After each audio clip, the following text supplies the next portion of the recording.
순간 샴페인 냄새가 얼굴을 타고 흘러내리면 현실이 무너졌습니다.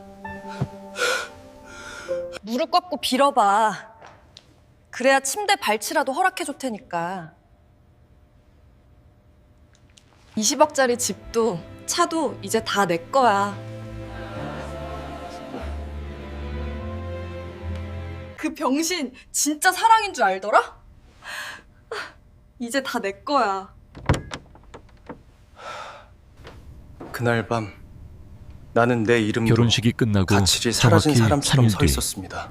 나는 변호사 친구 놈에게 전화를 걸어 혼인 무효 소송을 제기하겠다고 말했다. 미친 짓이라고 생각하시겠지만 그날 밤 잠실 시그니엘 호텔 로얄 스위트룸에서 내 아내, 아니 이제는 남보다 못한 그 여자 이수진이 내뱉은 한마디가 내 인생의 나침반을 박살 내버렸기 때문이다. 내 조건에 따르지 않을 거면 그냥 관두든가 take it or leave it.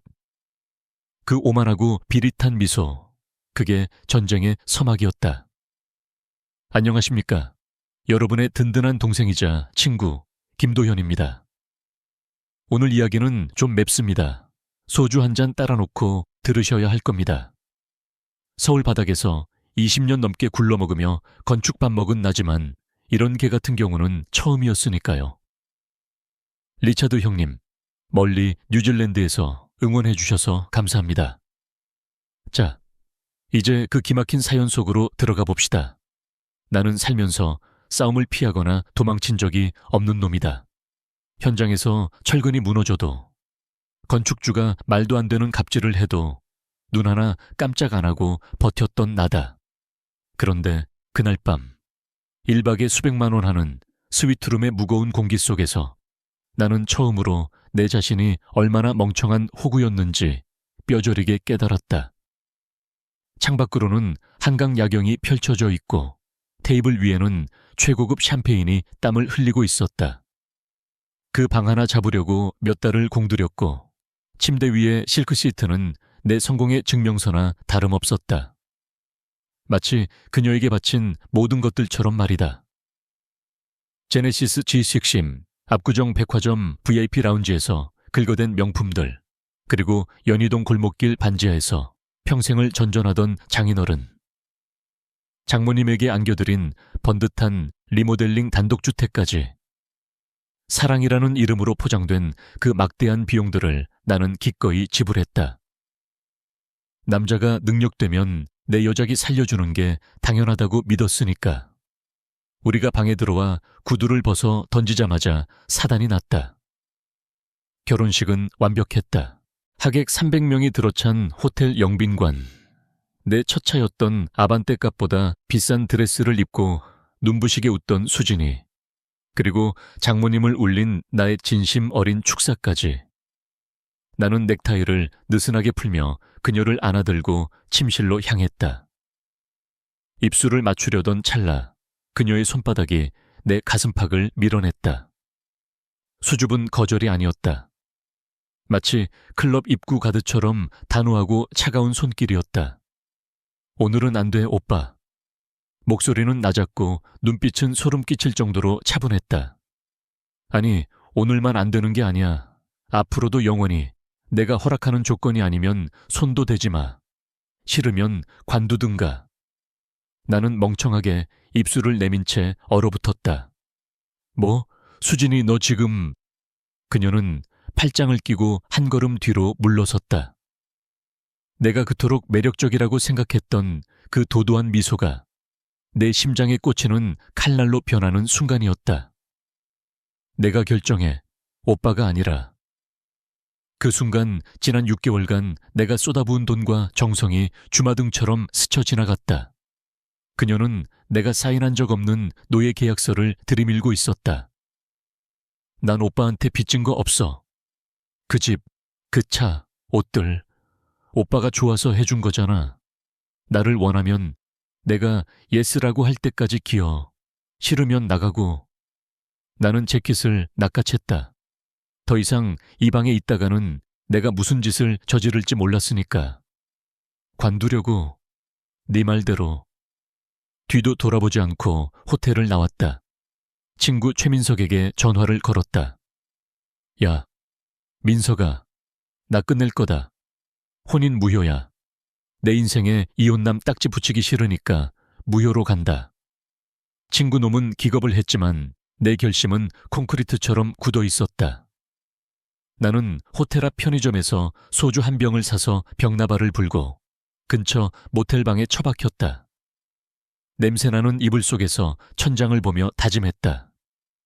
이수진, 네가 관두라고 했지? 그 대가가 뭔지 내일 아침에 보여주마. 다음 날 아침 숙취로 깨질 듯. 단 머리를 부여잡고 일어났다. 햇살은 비췄지만 내 눈에는 핏발이 서 있었다. 민석이에게 다시 전화했다. 서류 준비해. 그리고 장인, 아니 그 노인네들 사는 집 명도 소송 들어간다. 내용 증명 바로 띄워. 민석이가 물었다. 야, 그 집 리모델링한 지 2달도 안 됐잖아. 진짜 쫓아내게. 내 명의야. 내가 샀고 내가 고쳤어. 3일 준다. 안 나가면 용역 부른다고 해. 나는 곧장 내 사무실로 가서 서류를 챙겨 연희동 집으로 향했다. 불과 2주 전 내가 열쇠를 쥐어주며 편하게 사세요 라고 했을 때 눈물을 흘리며 내 손을 잡던 장인 장모였다. 초인종을 누르자 장모인 박 여사가 부스스한 얼굴로 나왔다. 어머, 김서방, 신혼여행 안 갔어? 무슨 일이야? 나는 대답 대신 퇴거 통보서를 내밀었다. 3일 드립니다. 방 빼세요. 장모의 눈이 휘둥그레졌다. 뭐? 방을 빼라니? 이게 무슨 소리야? 뒤따라 나온 장인 이씨가 소리쳤다. 자네 지금 제정신인가? 가족한테 이게 무슨 짓이야? 가족? 나는 코웃음을 쳤다. 당신 딸이 어젯밤에 그러더군요. 싫으면 관두라고. 그래서 관뒀습니다.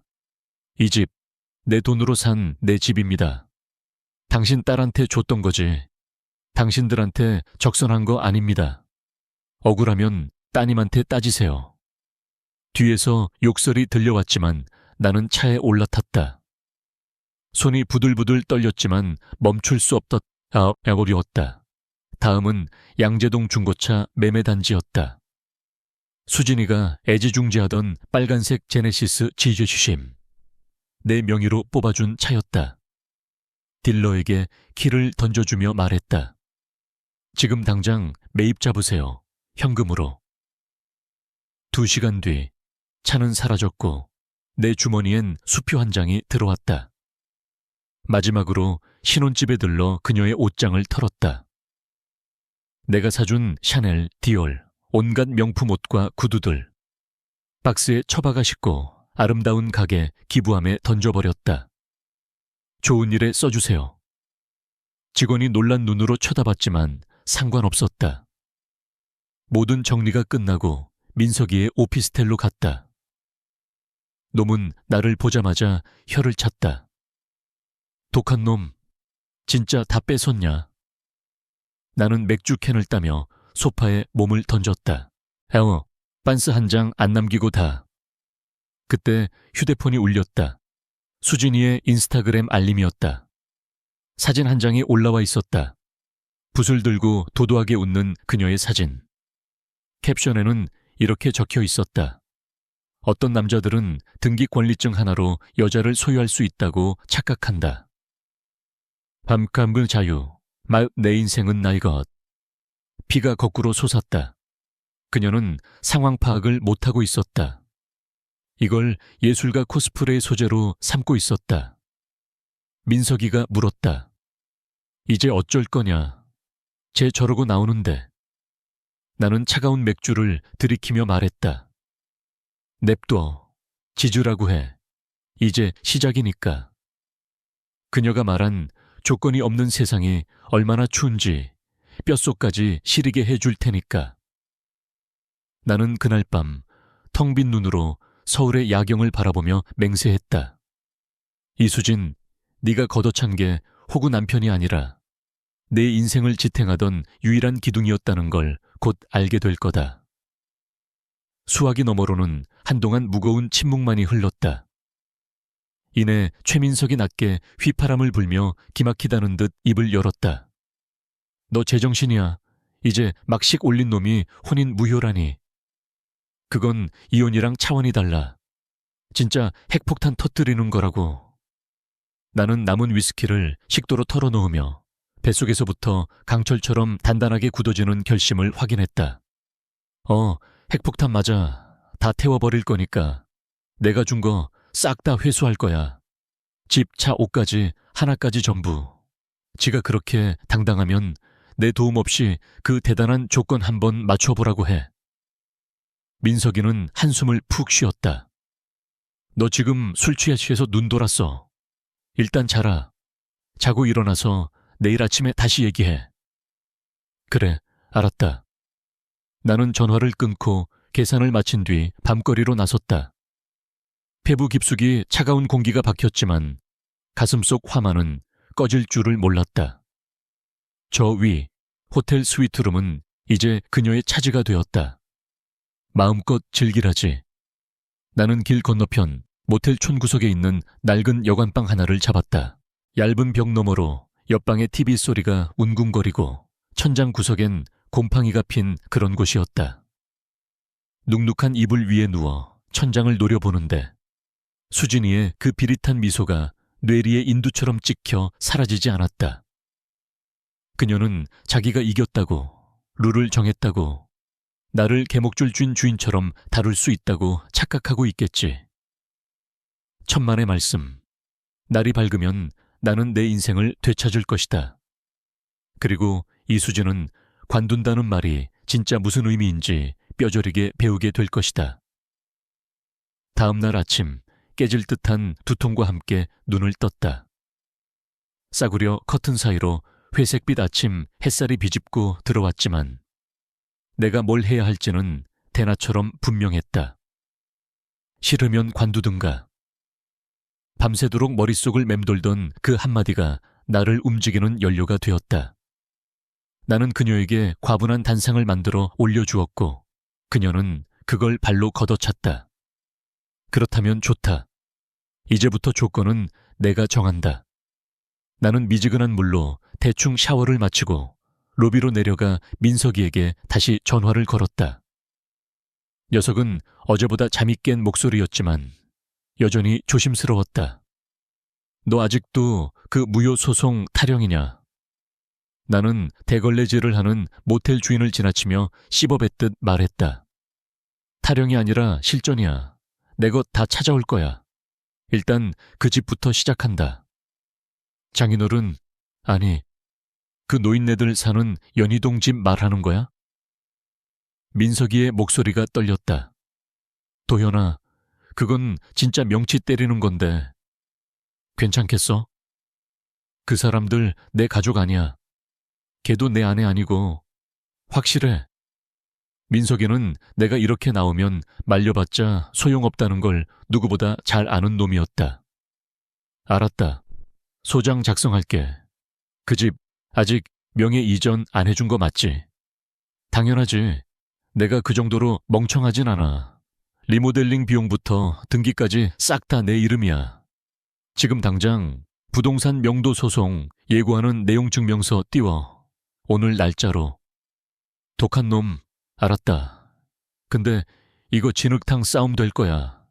걔도 가만 안 있을걸. 진흙탕? 바라던 바다. 전화를 끊고 정오쯤 사무실에 도착했다. 테헤란로의 빌딩 숲, 내가 스케치를 현실로 만드는 내 구역. 내 비서 정 대리가 넥타이도 없이 구겨진 셔츠 차림으로 들어오는 나를 보고 눈을 동그랗게 떴다. 상무님, 벌써 오셨어요. 신혼여행은요? 끝났어. 나는 짧게 대답하고 집무실로 들어가 컴퓨터를 켰다. 처가 지원 내역 폴더를 열었다. 영수증, 송금 내역, 계약서. 전부 내 피 같은 돈이었다. 장인 이 씨와 장모 박 씨. 평생 빚에 허덕이며 빚에는 판자총 같은 집에서 살던 사람들. 내가 그 빚을 갚아주고 번듯한 단독주택을 사서 고쳐주고 열쇠를 건넸을 때 그들의 얼굴에 번지던 환희. 그 기억이 잠시 가슴을 찔렀지만 망설임은 사치였다. 오후 2시 민석이가 보내준 내용증명 초안을 출력했다. 곧바로 차를 몰고 연희동으로 향했다. 내가 직접 데크를 깔고 페인트 칠을 했던 그 아담하고 예쁜 2층 집. 초인종을 누르자 장모 박씨가 부스스한 머리를 대충 묶은 채 나왔다. 나를 보자마자 눈이 휘둥그레졌다. 어머, 김서방, 무슨 일이야? 얼굴이 왜 그래? 다 끝났습니다. 나는 인사는 생략하고 서류 봉투를 내밀었다. 3일 드립니다. 방 빼세요. 이 집 내놓을 겁니다. 장모는 눈을 깜빡이며 상황 파악을 못했다. 방을 빼다니? 판다고? 아니, 이게 무슨 소리야. 우리 보고 여기서 살라고 줬잖아. 수진이한테 줬던 거죠. 나는 차갑게 정정했다. 근데 그 친구가 내 호의를 쓰레기통에 처박더군요. 이유는 따님한테 직접 물어보세요. 그때 안에서 장인 이씨가 쿵쿵거리는 발소리와 함께 걸어 나왔다. 무슨 소란이야? 그는 장모의 손에서 서류를 낚아채 훑어보더니 턱근육을 불끈거렸다. 자네, 가족끼리 입 발린 소리 할 땐 언제고 이제 와서 쫓아내? 이게 사람 새끼가 할 짓이야? 가족? 당신들은 수진이 가족이지 내 가족 아닙니다. 나는 그들의 눈을 똑바로 쳐다보며 못을 박았다. 3일입니다. 안 비우면 법원 집행관들이 올 겁니다. 등 뒤에서 고함과 욕설이 터져 나왔지만 나는 뒤도 돌아보지 않고 채 올랐다. 핸들을 잡은 손이 미세하게 떨렸지만 멈출 생각은 없었다. 다음 목적지는 양재동 오토갤러리였다. 수진이가 세상 다 가진 것처럼 몰고 다니던 그 빨간색 제네시스 G17. 그녀가 뚜껑 열고 달리고 싶다고 노래를 불러서 현금 박치기로 사준 차였다. 다행히 아직 명의는 내 것이었다. 중고차 딜러에게 키와 서류를 넘겼다.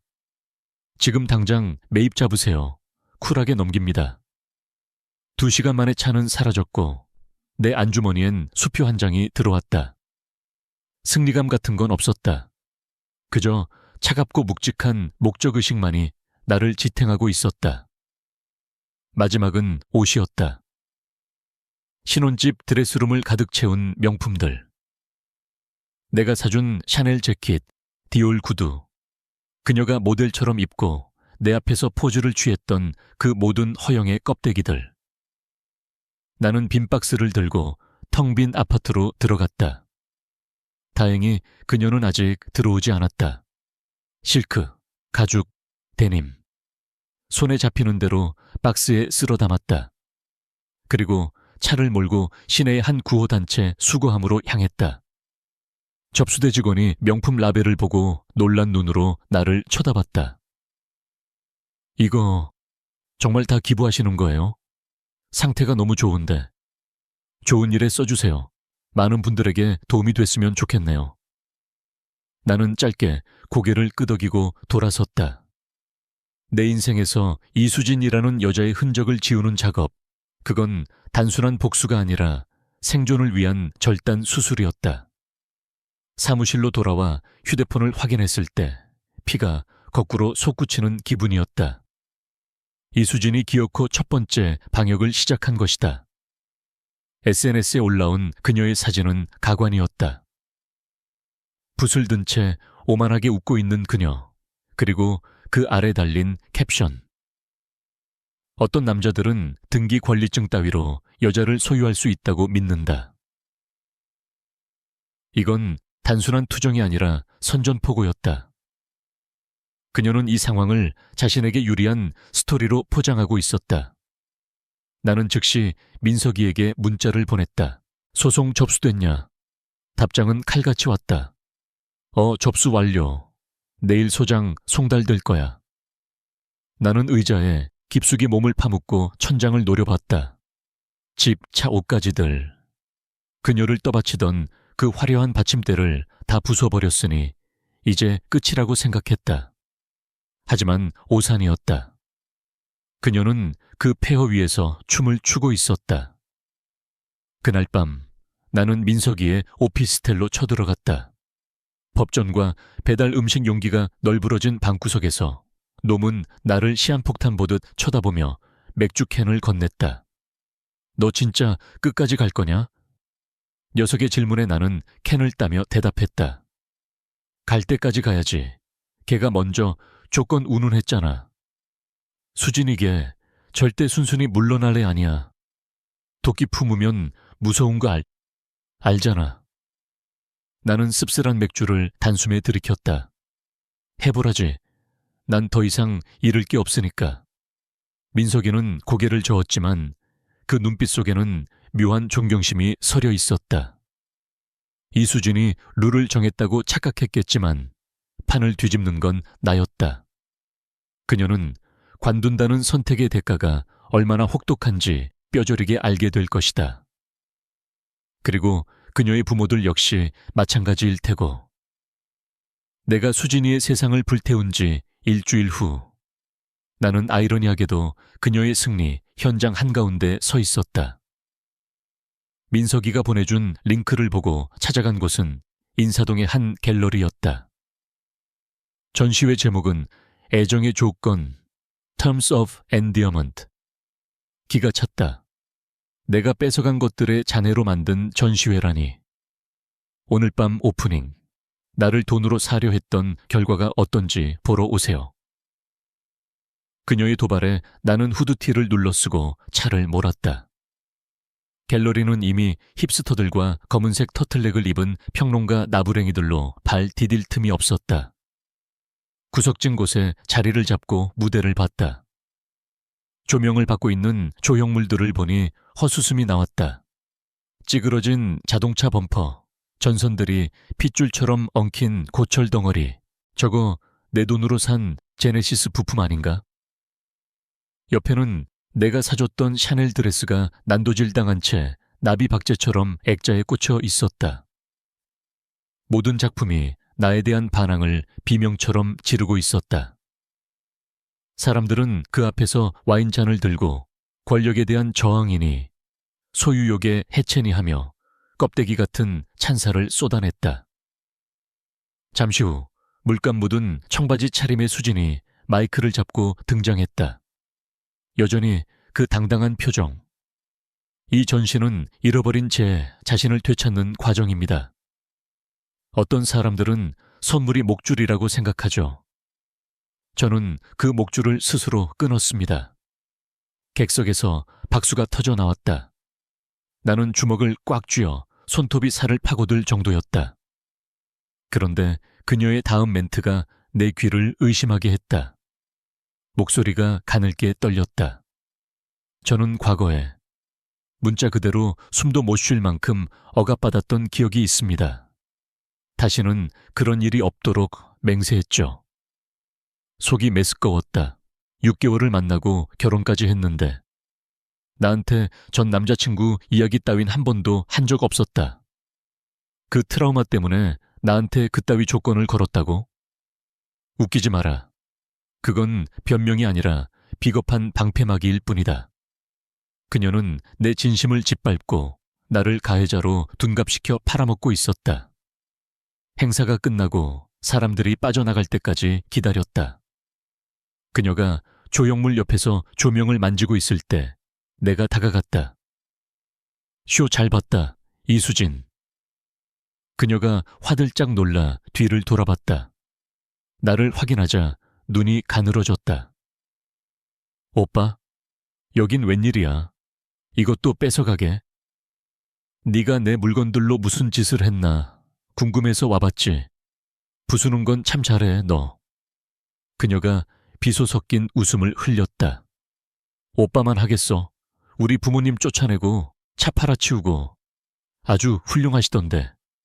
네가 원한 거잖아. 관두라며. 그래서 관뒀는데 왜 이제 와서 징징거려? 내 말에 그녀의 표정이 딱딱하게 굳었다. 징징거려. 착각하지 마. 난 구걸 같은 거 안 해. 소유당하느니 차라리 혼자가 낫지. 소유, 난 널 사랑해서 다 퍼준 거야. 그걸 네가 바닥에 내동댕이 친 거고. 도대체 왜 그랬냐? 그녀는 잠시 시선을 피했다가 다시 나를 쏘아봤다. 오빤 이해 못해. 이해. 웃기고 있네. 아까 말한 그 전 남친 트라우마. 아니면 그냥 네 성격이 이상한 거야. 이유나 좀 알자. 내가 왜 천하의 나쁜 놈이 됐는지. 오빤 그냥 부수적 피해. 콜라테럴이었어. 난 숨 쉴 구멍이 필요했다고.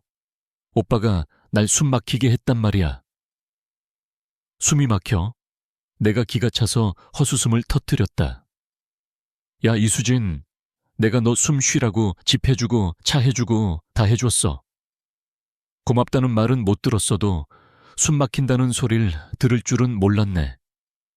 내가 해달라고 했어? 오빠가 멋대로 정하고 해준 거잖아. 나한테 물어본 적 있어? 우리는 서로 닿을 듯 가까운 거리에서 으르렁거렸다. 그녀의 말이 비수처럼 박혔다. 물어본 적 없다라.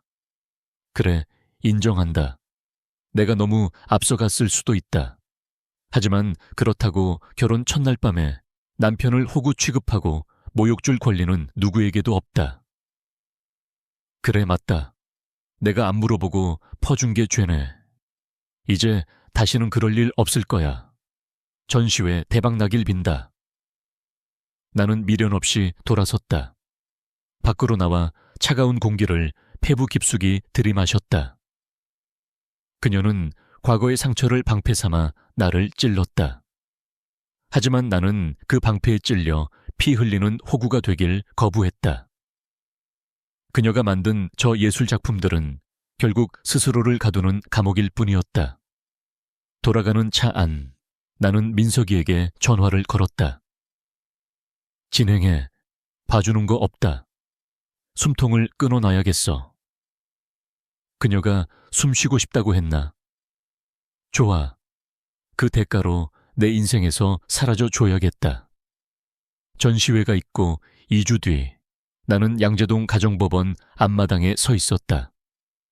오늘은 끝을 보는 날이었다. 혼인 무효 소송 기일.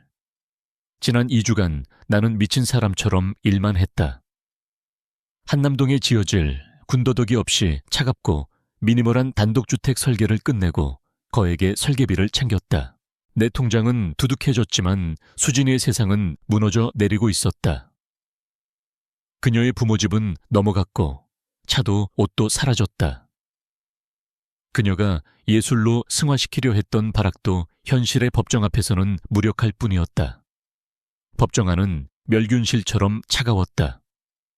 판사는 무표정하게 서류를 넘기고 있었고 내 옆에는 깔끔한 슈트 차림에 민석이가 앉아 있었다. 나는 말끔하게 면도하고 넥타이를 맸다.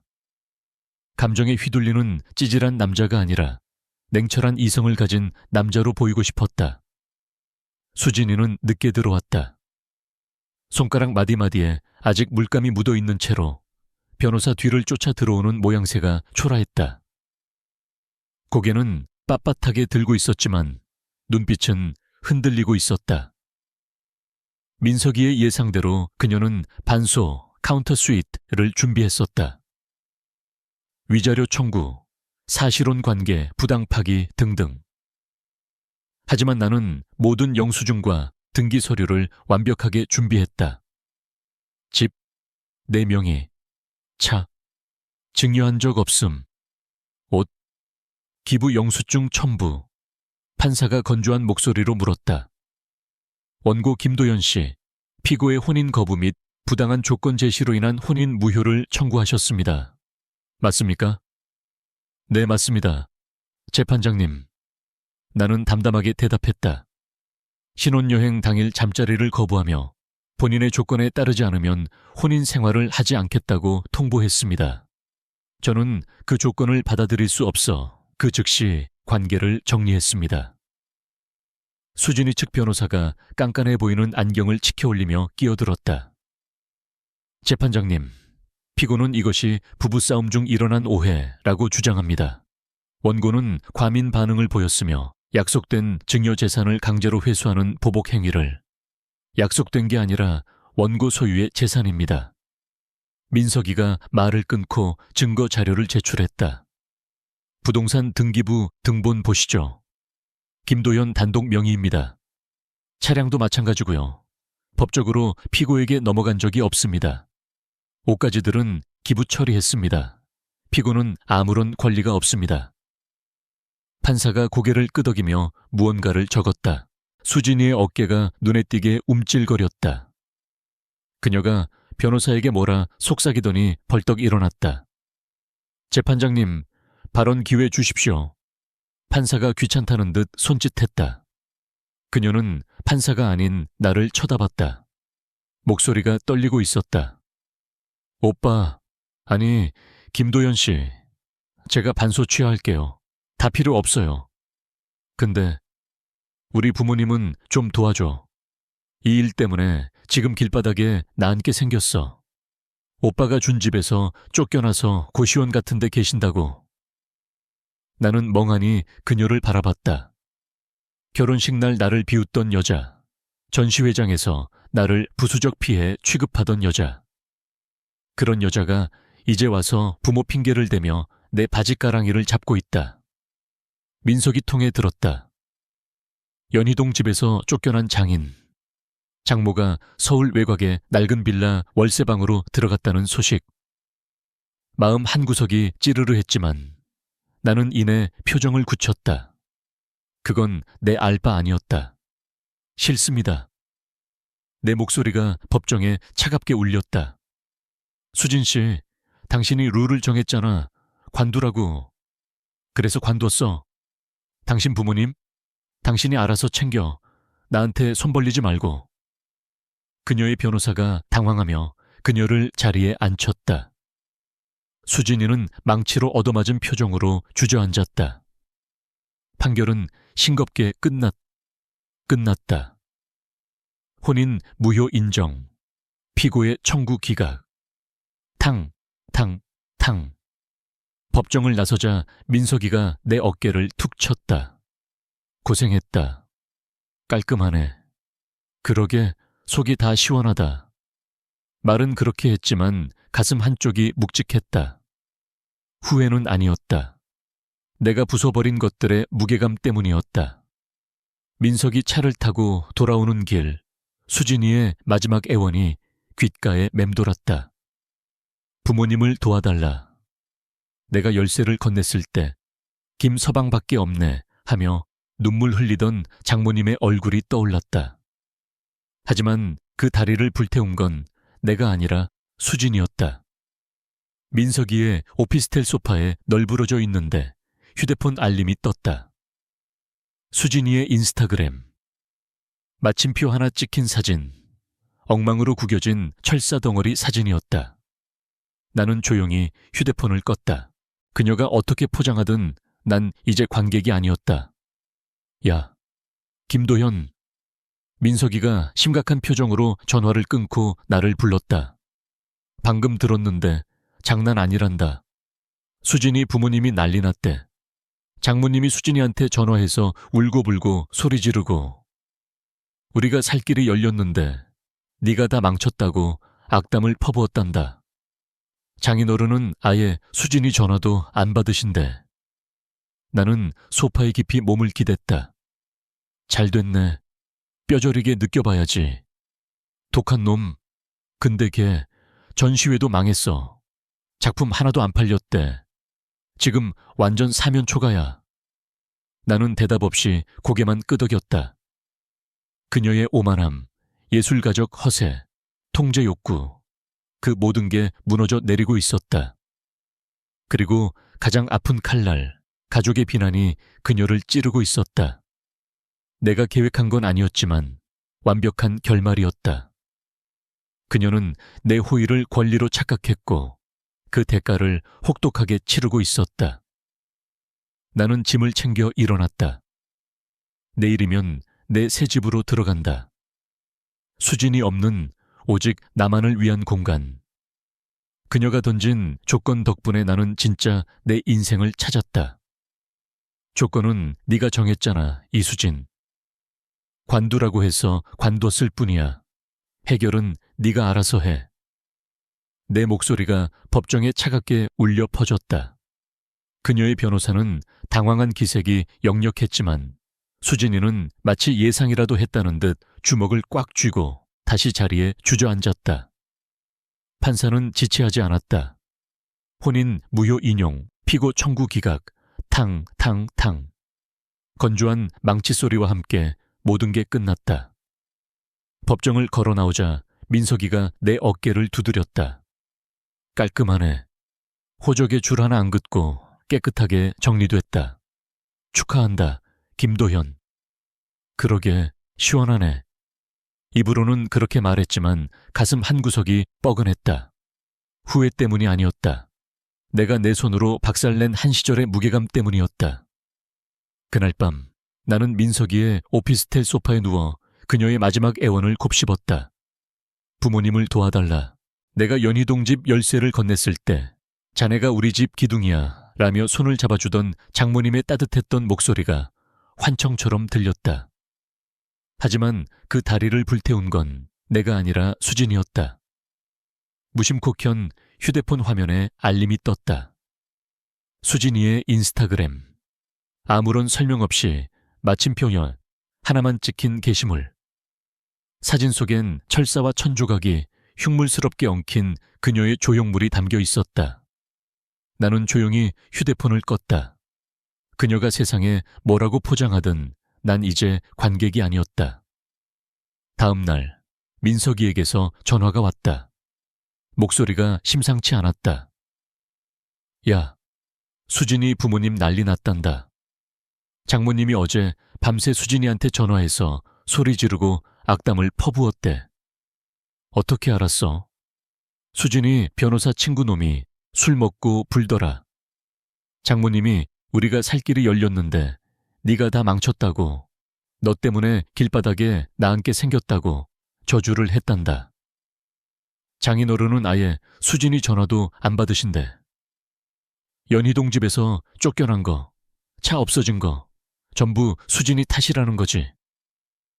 나는 의자에 깊숙이 몸을 기댔다. 잘 됐네. 뼈저리게 느껴봐야지. 그게 현실이니까. 민석이는 씁쓸하게 덧붙였다. 수진이 지금 돈 한 푼 없어서 변호사 비용도 벅차대. 그 잘난 전시회? 작품 하나도 안 팔려서 대관료도 못 낼 판이라더라. 나는 묵묵히 듣기만 했다. 그녀의 오만함, 예술가적 허세, 나를 통제하려던 욕구. 그 모든 게 무너져 내리고 있었다. 그리고 가장 아픈 칼날, 가족의 비난이 그녀를 찌르고 있었다. 그들이 나를 복덩이라 부르며 껴안았던 게 엊그제 같은데 이제 나는 그들의 저주가 되었고 그 원망의 화살은 오롯이 수진이를 향하고 있었다. 혼인 무효 판결이 나고 한 달 뒤 나는 한남동에 새로 마련한 집으로 이사했다. 군더더기 없이 유리와 강철로 지어진 오직 나만을 위한 차가운 요새였다. 그 집을 살 수 있었던 건 내 뼈를 갈아 넣은 설계 도면을 판 돈 덕분이었다. 이사 첫날 밤 넓은 거실엔 접이식 테이블 하나와 스케치북 그리고 나뿐이었다. 정막이 감돌았지만 외롭지는 않았다. 오히려 그 고요함이 내 승리의 전리품처럼 느껴졌다. 짐을 풀고 있는데 모르는 번호로 문자가 왔다. 네가 이겼어. 이름은 없었지만 수진이라는 걸 알았다. 나는 답장하지 않았다. 승리라는 건 생각보다 조용하고 차가운 것이었다. 그녀는 패배를 안고 살아가는 법을 배워야 할 것이다. 나는 짐 정리를 마치고 스케치북을 폈다. 무료 봉사로 진행 중인 구민회관 설계도 위로 연필 사각거리는 소리만이 공간을 채웠다. 그녀를 도려내고 남은 자리에 나는 나만의 성을 쌓고 있었다. 어느 날 밤 민석이가 맥주를 들고 찾아왔다. 텅 빈 거실을 둘러보며 놈이 킬킬거렸다. 야, 너 무슨 스님 됐냐? 집이 절간이네. 비슷해. 잡동사니는 필요 없어. 전처 흔적도. 그렇지. 우리는 웃으며 잔을 부딪혔다. 정말 오랜만에 편안하게 웃었다. 그렇게 나는 평범한 일상을 되찾아가고 있었다. 그러던 어느 날 늦은 새벽 반쯤 잠이 든 상태에서 휴대폰 진동 소리를 들었다. 낯선 번호였지만 메시지 내용은 벽돌처럼 내 머리를 때렸다. 해결해 놓기 전까진 연락하지 마라. 장인어른, 아니 이 씨였다. 나는 그를 안다. 무뚝뚝하지만 내게 집을 받았을 때는 내 손이 부서져라 악수를 청했던 사람. 그 문자는 내게 보낸 게 아니었다. 수진이에게 보낼 걸 술에 취해 실수로 내 번호로 보낸 것이리라. 해결해라. 그 말 속에 담긴 의미는 끔찍했다. 다시 내게 매달려서라도 집을 찾아오라는 압박, 아니면 돈이라도 구해오라는 협박. 나는 답장하지 않고 휴대폰을 내려놓았다. 심장이 쿵쿵거렸다. 이건 내 싸움이 아니었지만 그 문자에 담긴 비정함이 씁쓸하게 남았다. 다음 날 민석이가 내 짐작을 확인해 주었다. 수진이 부모님 진짜 딸 손절했단다. 장모님은 매일 전화해서 울면서 죄책감 심어주고, 장인어른은 수진이가 전화해도 수신 거부래. 그 좁아터진 월세방에서 물 새고 곰팡이 필 때마다 수진이 원망만 하고 있다더라. 자업자득이지 본인이 선택한 조건이니까. 내 목소리는 건조했다. 근데 좀 심각해. 수진이 작업실에서 두문불출하는데 어제는 한밤중에 망치질 소리가 들려서 주민신고가 들어갔대. 경찰이 가보니 수진이가 울면서 지 작품들을 다 때려 부수고 있었단다. 조건, 어쩌고 중얼거리면서. 나는 등받이에 몸을 기대고 눈을 감았다. 어두운 작업실에서 피 묻은 손으로 자기가 만든 조형물을 박살내는 수진이의 모습이 그려졌다. 그건 더 이상 저항의 예술이 아니었다. 절망이었다. 나를 짓밟고 올라서려 했던 그녀의 무대는 먼지가 되었고, 그녀가 믿었던 가족이라는 기둥은 그녀를 짓누르는 짐이 되어버렸다. 끝났네. 내가 말했다. 완전히 끝난 것 같다. 전화를 끊고 나는 다시 연필을 잡았다. 구민회관의 선들이 매끄럽게 이어졌다. 수진이의 후회는 내 몫이 아니었다. 그녀는 숨 쉴 틈을 원하며 목줄을 끊었지만 그 줄이 끊어진 순간 그녀는 허공으로 추락해버렸다. 반면 나는 그녀가 결코 닿을 수 없는 곳에서 단단한 미래를 그려나가고 있었다. 만약 김도연의 통쾌한 복수와 이수진의 뒤늦은 후회가 여러분의 속을 뻥 뚫어 드렸다면 구독과 좋아요 한 번씩 시원하게 눌러주십시오. 여러분의 클릭 한 번이 저에게는 큰 힘이 됩니다. 여러분은 누구의 편입니까? 댓글로 의견 남겨주시고 알림 설정도 잊지 마세요. 다음번엔 더 강력하고 짜릿한 사랑과 배신, 그리고 정의 구현 이야기로 찾아오겠습니다. 이상 김도연이었습니다. 감사합니다. 인생이란 게 참 알다가도 모르겠습니다. 1년 전 그날 밤, 시그니엘 호텔의 화려한 샹들리에 아래서 저는 세상에서 가장 비참한 조연이었습니다. 하지만 그 스위트룸 문을 박차고 나온 순간부터 저는 제 인생이라는 드라마의 진짜 주인공이 되었습니다. 많은 분들이 저에게 묻습니다. 그때 더 화내지 그랬냐? 복수하고 싶지 않았냐고 말입니다. 솔직히 말씀드리겠습니다. 남자로서 최고의 복수가 무엇인지 아십니까? 찾아가서 멱살 잡고 소리 지르거나 똑같이 망가뜨리는 게 아닙니다. 그건 여전히 그 사람의 영향력 아래에 있다는 증거일 뿐이니까요. 진짜 복수는요, 그 사람 없이도 보란듯이 아주 잘 먹고 잘 사는 겁니다. 무관심이야말로 상대방에게 내릴 수 있는 가장 잔인한 형벌이죠.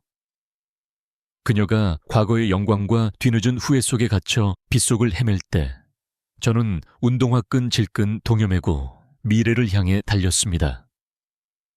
그녀가 저를 필요로 할 때가 아니라 제가 저를 필요로 할 때 응답했습니다. 그것이 제가 찾은 정의, 저스티스였고, 그 어떤 구구절절한 사과 편지보다 더 달콤한 승리였습니다. 삭막한 이 서울 바닥에서 우리는 종종 사랑이나 의리라는 이름으로 나 자신을 지우며 살아갑니다. 누군가의 남편, 누군가의 김부장, 누군가의 지갑으로 말이죠. 하지만 형님들, 그리고 동생분들, 이것 하나만은 꼭 기억하십시오. 남의 인생 밝혀주는 등대가 되어주려다 정작 내 안의 불빛을 꺼뜨리지 마십시오. 당신을 진정으로 빛나게 하는 건 타인의 박수갈채가 아니라 아침에 일어나 거울 속의 나를 당당하게 바라볼 수 있는 자존감입니다. 여러분에게 묻고 싶습니다. 지금 여러분의 손에도 혹시 억지로 쥐고 있는 나를 초라하게 만드는 구질구질한 조건들이 있지는 않습니까? 놓아버리면 세상이 끝날 것 같아. 두려운 관계, 미련, 혹은 상처 같은 것들 말입니다. 만약 그렇다면 오늘 저처럼 과감하게 그 문을 열고 걸어 나오시길 바랍니다. 문 밖에는 당장 차가운 비가 내리고 있을지 모르지만 그 비가 그치고 나면 온전히 당신만을 비추는 새로운 태양이 반드시 떠오를 테니까요. 배신은 끝이 아닙니다. 진짜 내 인생을 시작하라는 신호탄입니다. 제 이야기가 여러분의 가슴에 작은 불씨가 되었다면 구독과 좋아요로 저 김도연의 여정에 동참해 주십시오. 우리는 무너진 곳에서 더 단단하게 다시 지어질 수 있습니다. 시청해 주셔서 고맙습니다.